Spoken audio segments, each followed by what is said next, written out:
Shout out to everybody. We back with another everyday Gumbo video. Today we gonna be talking about this whole Chris Rock special and him finally getting what he wanted to say off his chest. And I don't agree with the people that believes that he should have not made it, moved on with his life and whatever. D.L. Hughley said, how can you put your time frame on someone else's hurt? Which is a beautiful point.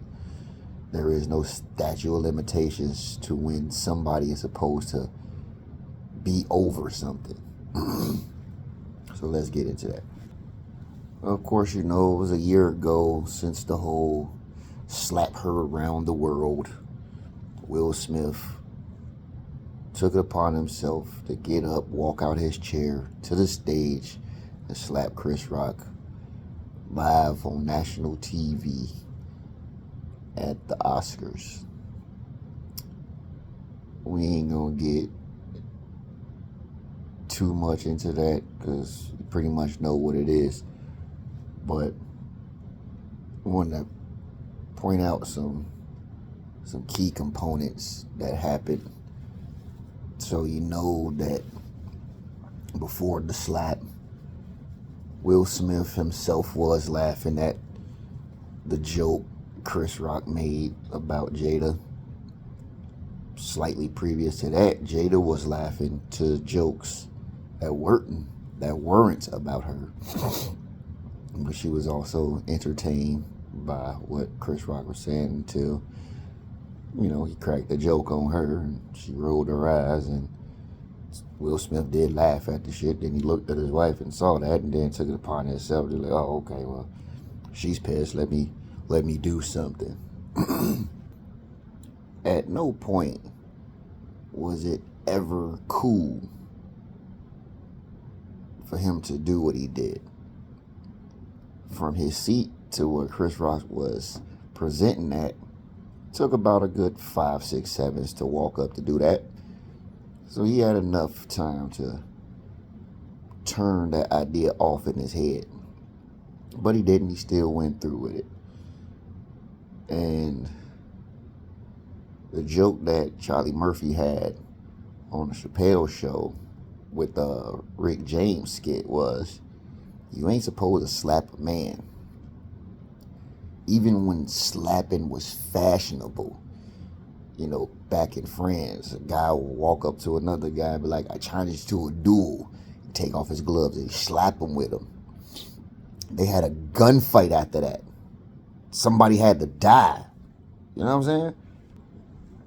So being Chris Rock and stuck in that situation, he dealt with it the only best way he knew how, which was keep his composure, stay professional, listen to the tirade that Will Smith made from his seat, keep my wife's name out your fucking mouth. It was interesting because, you know, you find any and everything on the goddamn internet, but it was interesting. Somebody was recording it. Somebody had a world star moment.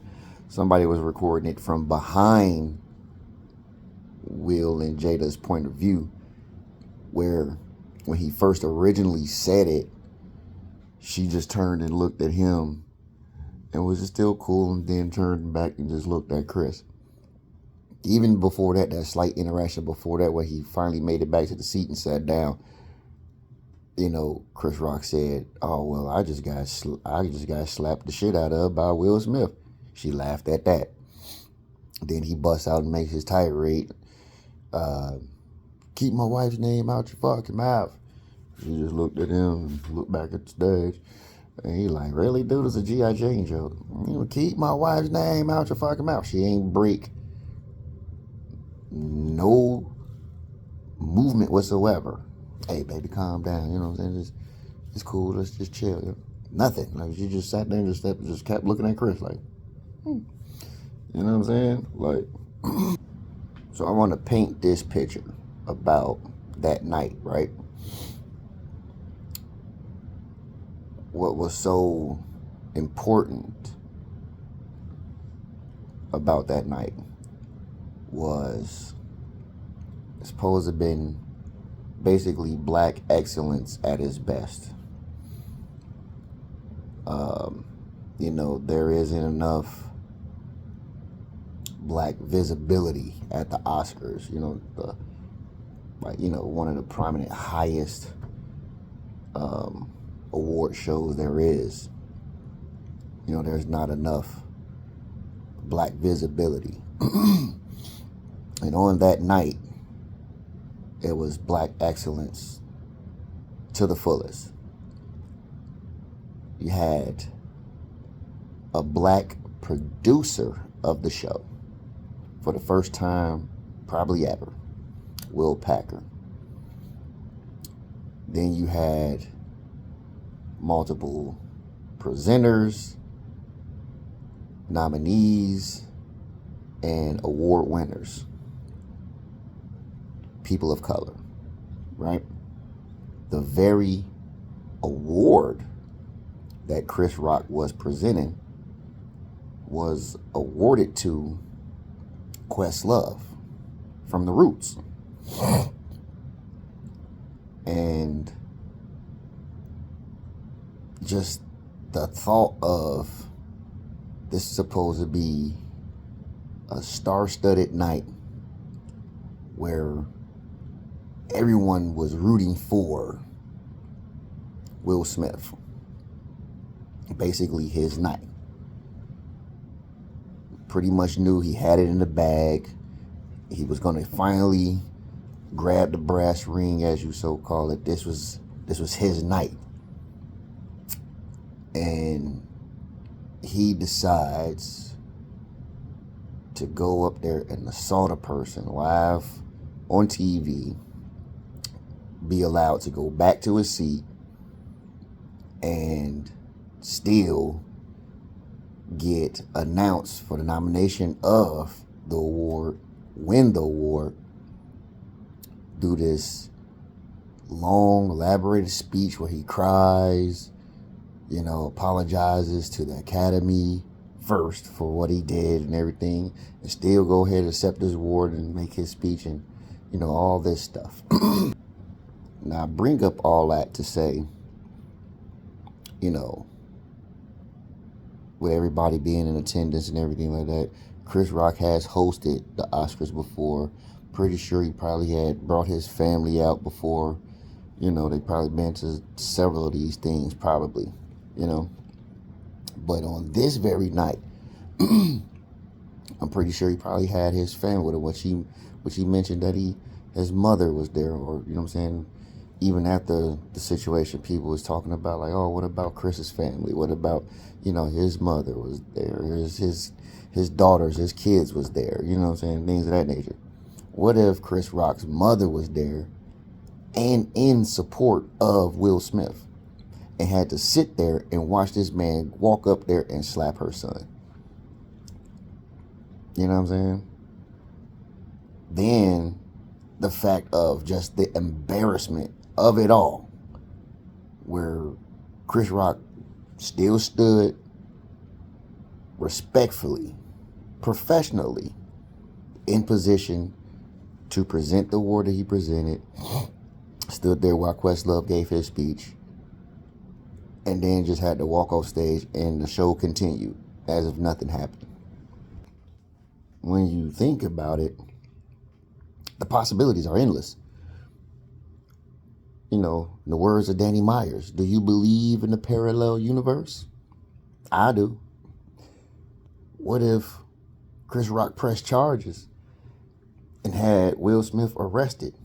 Police walk in, storm in, casually raises him up out his seat, escort him off into the back entrance or whatever. They place handcuffs on his ass and send him on down the line.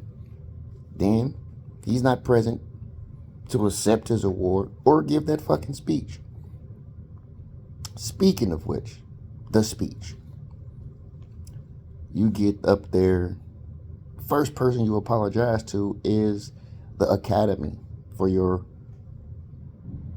rude behavior. You don't apologize to the person that you caused that infraction to. You say your speech, you accept your award, the show is over, lights go off. What do? Typical nigga fashion, or not just nigga fashion, just anybody's fashion. You go celebrate. You go party. You were caught on camera at the club dancing to Getting Jiggy With It. You don't finally address Chris Rock and for what you did until a week later. By this time, of course, it's a buzz. It's a beehive now at this point. Something has to be done so we can prevent this in the future and make sure nothing like this ever happens again. Something big is coming down. You know you need to get ahead of it quickly as possible, as you know what I'm saying, quickly as possible, so the ramifications don't be too bad. But because you sat on it for an entire week, the verdict was already out. You are now banned from the Oscars for 10 years. That's not justified. Still, to me, it's not. It's not enough.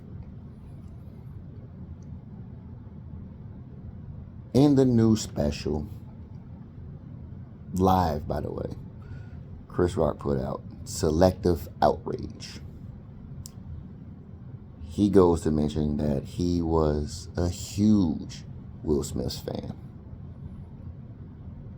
Now, me personally, I was a fan. I'm not going to use the word huge. Okay? But I was a fan. After that night, I can no longer be a fan. Can't. Because for over 30 years, you have shown great humility and what a successful black person should be. You have been the epitome of this. Some say one night, what he did doesn't define who he is. But to me, it does. To me, it does. Because you have been wanting this your whole life. You have so many other accolades in your resume, your repertoire, that you have respectfully earned, but this was the one that you really, really wanted. And now the time has finally arrived that you was going to get this prestigious accolade and award, and you take it upon yourself to act out as if you had already won the award and you can't be touched. Because in that moment, he felt like a made man. There's no other way around it. He really felt like he was a made man. Body language is everything. After he did the slap, yeah, he walked off, a little smile on his face, a little smirk on his face, and he adjusted his suit like, yeah, bitch, I did that. You know what I'm saying? Then sat back down and then had to go, you know what I'm saying, balls in. He had to go balls deep, pause. But still, he had to go balls deep. Keep my wife's name out your fucking mouth. Whoa, when the fuck did you start acting like that, fam? Like, where the fuck this coming from? Yeah, you heard me. Keep my wife's name out your fucking mouth. Interesting. So the show is called Selective Outrage for very good reason. Throughout the show, he gives you examples examples of, you know, people having selective outrage, where, you know, one joke was, you know, people will listen to Michael Jackson records but won't play R. Kelly. Same crime, but one just have better music. You know what I'm saying? It's a funny joke. But it's so true. Because you gotta pick what? It was basically called pick the lesser of two evils. So it's a good joke. But throughout the whole hour plus special, he does a lot of foreshadowing that builds and leads up to, you know, what he wanted to talk about and basically what everybody came to see, which is how is he going to respond about the whole Will Smith situation. Yes, mind you, it was a year later, and everybody's, you know, you get your reactions is, you know what I'm saying, oh, why he wait so long to do it, and it's just, you know what I'm saying, he should move on and everything like that. Like I said, like, how do you put your time frame on somebody else's hurt? You can't. You know what I'm saying? Like, you can't tell nobody when to get over something. You know, when you're a child and you get in trouble with your parents and you got an attitude or you're mad about something, they tell you, they ask you, like, how long you plan to be mad? You know, you that's up to that person. It really is. It's up to that person. You can't tell nobody when to get over something. You know, just like you know, you younger, you fight somebody, you get into an altercation or something like that, and if you lose that altercation, you know, you might have to see that person every single day until they get back. Doesn't matter how long it takes. You're going to see that person every day until they get back. You can't tell nobody when to stop being mad about something. So what's beautiful about the special is it's an hour plus long. It was a week before the Oscars because it's leading up to, you know, a whole year after the whole incident happened, whatever. So of course, you know, there was going to be things that was going to be said. Of course, Jimmy Kimmel was the host. He's also a comedian, and 9 times out of 10, of course, he was going to have some jokes about the situation in there, in a monologue throughout the night, whatever the case may be, however it was going to play out. So he put his special out live on Netflix, which I never knew that Netflix could do something like that, to do a live event. I mean, I'm not saying they not have the capability of doing it. I just weird, but still, it's beautiful. You know what I'm saying? To do a live event, do the special live, put it out on a Saturday. You know what I'm saying? And like I said, what's special about it is an hour plus, and he only gave 10 minutes, 10, to the whole situation. 10 minutes. And it's like watching an old Mike Tyson fight, right? You know what I'm saying? Back in the day when Mike Tyson was the heavyweight champion of the world, and, you know, when you knew it was a Mike Tyson fight that was about to happen, everybody and their mama wanted to see this fight. And for some people, you'd be mad because it should be over in 58 seconds. You know what I'm saying? First round knockout. You pretty much knew that was going to be the outcome. But yet and still, though, if you wasn't there to see it, then you missed it. You'd be mad at the motherfucker too. So it's like a lose-lose situation. But he gave him a Mike Tyson first round 58-second knockout. 10 minutes. Beautifully orchestrated. So from what I'm seeing online and the complaints and everything is people are outraged that, you know, he didn't direct too much to Will Smith, even though he was the one that slapped him. He directed a lot of energy towards Jada. People are mad that he called her a bitch and, you know, all this and everything like that. And that's part of like what I really wanted to make this video about, is because she's the puppet master. She really is. If you believe that or you don't, but she really is the fucking puppet master. Let me explain. One of the opening jokes in the special was him saying that America has an addiction to opioids. Opioids. All right, there you go. Opioids. There we go. But he said, no, we have a bigger problem. America is addicted to attention. You know what I'm saying? We're looking for likes and all these things, right? So when you think about that, think about the Red Table Talk, right? The Red Table Talk was what?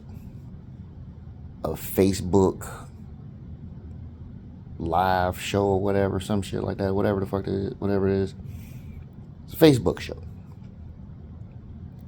And yeah, you want it for likes and whatnot.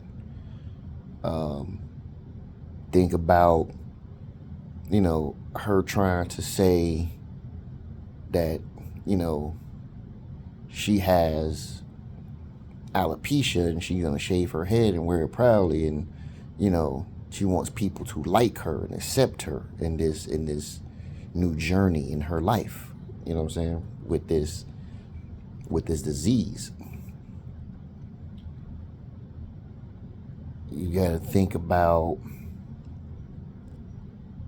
for instance, with the whole entanglement situation, privately, this wasn't a bombshell as we saw it, how she presented it on the Red Table Talk to Will Smith. My belief is he knew about the shit before he agreed to sit down and have the talk, right? Because a real genuine reaction of you being surprised by your wife telling you that she had an affair with someone else on a live or taped, whatever, on a interview scenario, it'd have been a little bit different. Like it would have been way more aggressive, I believe. You know what I'm saying? Like, the one thing that a motherfucking a man can't sit in his, you know what I'm saying, let sit in his stomach is to hear that his girl sucked another man's dick. You know what I'm saying?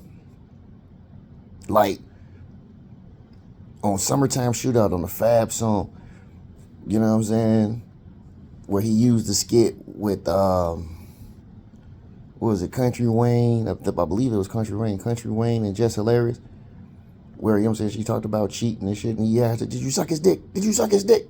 And she said, that's a part of sex, ain't it? She said, I didn't even do it that long. It was too big. You know that type of, hearing that type of shit would, like, send a nigga into a frenzy? Like, I'm surprised a nigga ain't jump over the fucking red table and choke the shit out that bitch live on camera, and they had to break it up and the feed just cut off or something. When you really think about it. So that makes me to believe that, yes, he knew about this shit beforehand and then agreed to publicly address this shit for us to know, the world.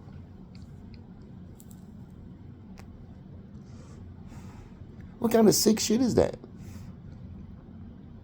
So when he says the joke in the special saying like we've all been cheated on, but we've never been interviewed by the person that cheated on us. Like, I've sucked somebody else's dick while we were together. How does that make you feel? And throw a mic in his face? That's some wild shit. You know what I'm saying? And for them presenting that to us, the world, you can't be mad when it's thrown back in your face, like Chris Rock did in the special. We are addicted to attention.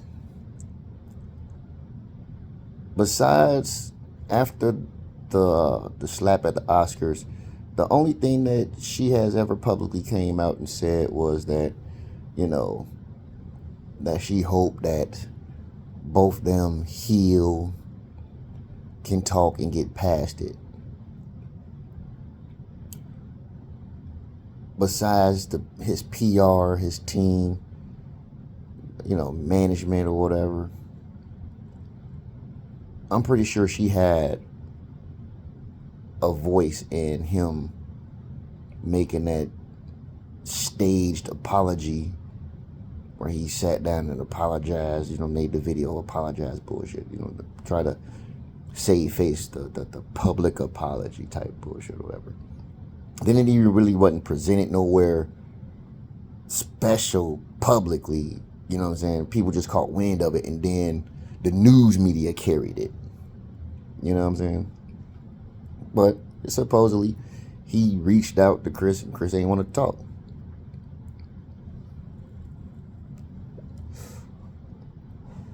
You just publicly humiliated me in front of millions of people worldwide. You think me talking to you and you apologizing is going to fix that? That's going to make me heal? Everybody was saying that should have sued him. 200 mil. Could have did that too. And I'm pretty sure that nigga would have settled quick in a bit. She would have settled. You know what? You got it. Go ahead, bro. Take it. Nah. I need my lick back. To continue the point of her being a puppet master, supposedly it started where she asked Chris, who was hosting the Oscars 2016, not to do it and let's boycott it as entirely as a whole as a black community, because Will Smith wasn't nominated for a concussion.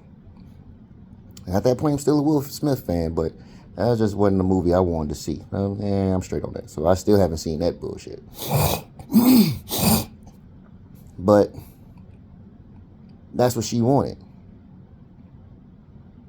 Addicted to attention. This was a public outcry and a public opinion that we as the black community should boycott the Oscars because Will Smith wasn't nominated. But, she tried to make it not completely about Will, but it was about Will. But, it wasn't other people nominated. You know what I'm saying? Wasn't enough, diversity. Wasn't enough black nominees, supposedly. You know what I'm saying? She has yet to this date has ever reached out and really made no real public effort to, one, support her fucking husband, one, in a sense. Two, really, really try to apologize on behalf of her husband for his actions.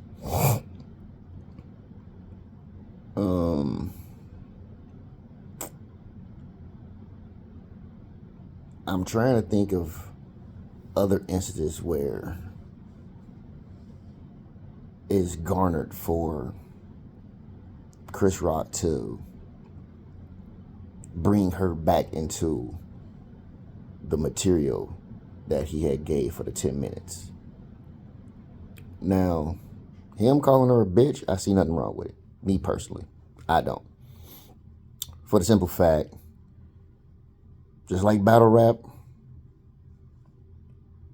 nothing's off limits. Nothing. Because she is the root of this evil. She's the one that started this shit. Now, it's been said that he's supposedly obsessed with her and everything like that, but I don't see it. I don't see it. There's not a lot of crazy pussy out there in Hollywood, at least the ones that, you know what I'm saying, make you go cuckoo for Cocoa Puffs. And I don't think she's one of them. I just think she's a great manipulator. And Will Smith is in the sunken place. He really is. He's in the sunken place. This woman has publicly said that she did not even want to marry this man. She publicly said this. I hate when people just put private, personal information like that out for us to, you know what I'm saying, for us to get, and then supposed to have this, hold them on a pedestal type value. Like, is something really wrong with you two motherfuckers? Well, not necessarily her, just him in a sense. You know what I'm saying? Because this woman said that she didn't even want to marry you. Not to mention, I mentioned this to my friend. I was like, you know, there's a fucking video. Ironically, there's a fucking video of her and Tupac way back in the fucking day on some talent show type vibe, dancing to Parents Just Don't Understand. The irony in that, right? It's just funny. You know what I'm saying? Like, she had this great relationship with Tupac. They never did nothing, supposedly, out of her mouth, supposedly. But we was platonically close. We was more than friends. We was like on the astral plane of greatness together. We just vibed or clicked, whatever. You know what I'm saying? Those are true relationships. They really are. But most of all the motherfuckers always have some type of physical interaction in them. 90% of the time it starts with a kiss. Now, I believe they fucked. I mean, there's no other way around it. We're talking about Tupac, for one. Then we're also talking about two people that have an attraction to each other. Regardless, you talking about, oh, this is just my friend. We have a platonic relationship. No, there's still a physical attraction. It is. So that's that. So the 10 minutes, right? The 10 minutes is funny because, yeah, he throws all their shit back at him. And yeah, he, you know, went at her, rightfully so. I don't think he was wrong for it. You know what I'm saying? Nothing's off limits. And you have to think about the pain that I'm at the end of the stick with. Chris Rock is forever going to be the nigga who got slapped by Will Smith at the Oscars and ain't do shit. That's a whole bag of fucking worms by itself. He got to wear that. You know what I'm saying? He has to wear that. And at the same time, Will Smith has to wear the fact that his wife does not respect him. She's possibly not in love with him anymore. And she's manipulative as fuck. like I said, he's in the sunken place. Because there's no way in hell am I going to sit here and be interviewed by you telling me that you was fucking with another nigga. And not just another nigga. Our son's friend. That's also a whole nother manipulative situation within itself. Your fucking child has to walk around with that. To know that someone that he once was his man, his buddy or whatever and shit he was cool with, can go around and be like, yeah, nigga, I fucked your mama. That's, come on, man. That is crazy. I wish a nigga would tell me, you know what I'm saying, out of spite or just go around, walking around with his chest out because he fucked my man. I'm going to kill you, bro. There isn't an apology in this world that can take that stain off of either one of their jackets, Chris Rock or Will Smith. There's no apology in the world that can undo what has already been done. Will Smith can bounce back from it. Chris Rock really much can't. The fact that he did his numbers. Ooh, excuse me. Oh shit, excuse me. The fact that he did his numbers and put his special out and everything like that, and got what he believes, what he wanted off his chest, is just what it is. And when you think about it, all that he can do is it. Will Smith can bounce back. He's only banned from the Oscars for 10 years. Well, now 9, because last Sunday, whatever, was year 1. We got 9 more to go. Don't necessarily mean that he won't get booked in movies no more. You know what I'm saying? He already had the movie, the Emancipation movie or whatever. So I'm pretty sure there's going to be more stuff down the pipeline coming. So he can bounce back. And even if he don't bounce back, or, you know what I'm saying, never act again, he's straight for the rest of his life. You know what I'm saying? He's had a luxurious, wonderful career.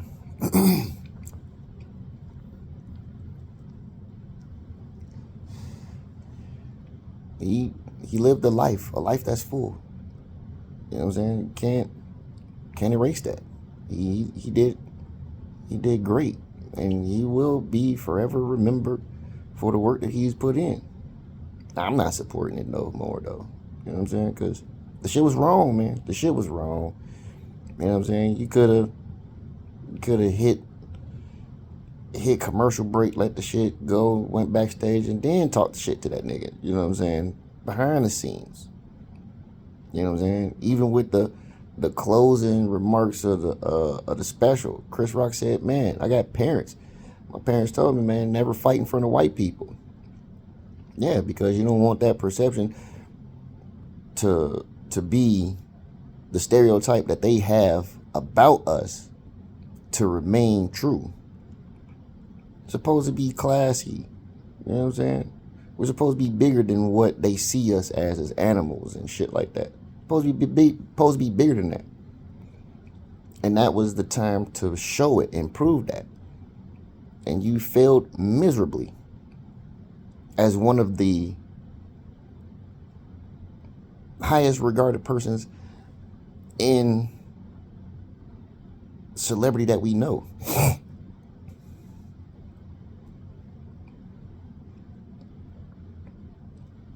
Posey did better, man. Posey did better.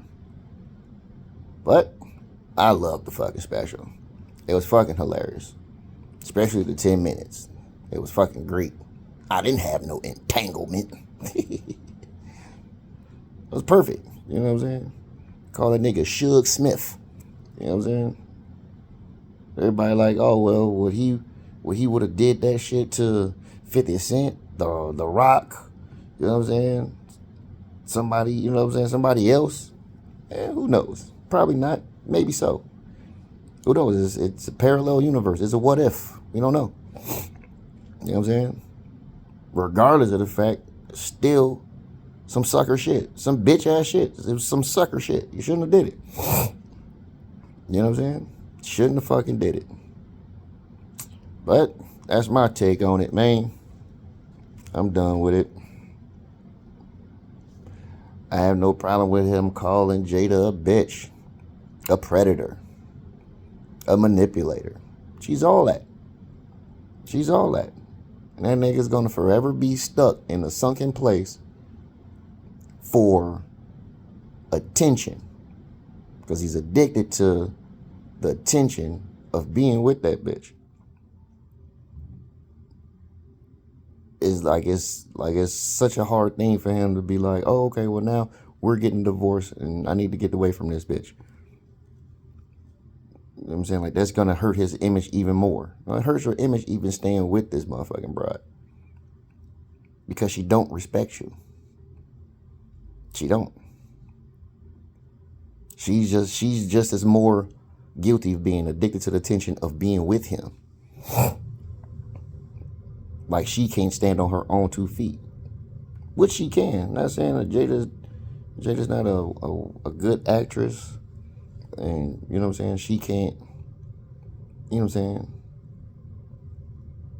move forward. She can. They both can. They need to separate, man. That's just the truth. Until then, that nigga will forever be lost.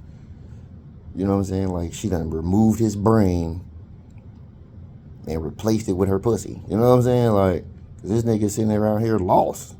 She get a nigga eye. You don't never know who's gonna be the next motherfucker that's gonna get ran up on and slapped by this nigga, man. So it is what it is. Hope you enjoyed your bowl of gumbo. Thanks for tuning in to Everyday Gumbo. We'll be back with another one real soon. Holla at your boy.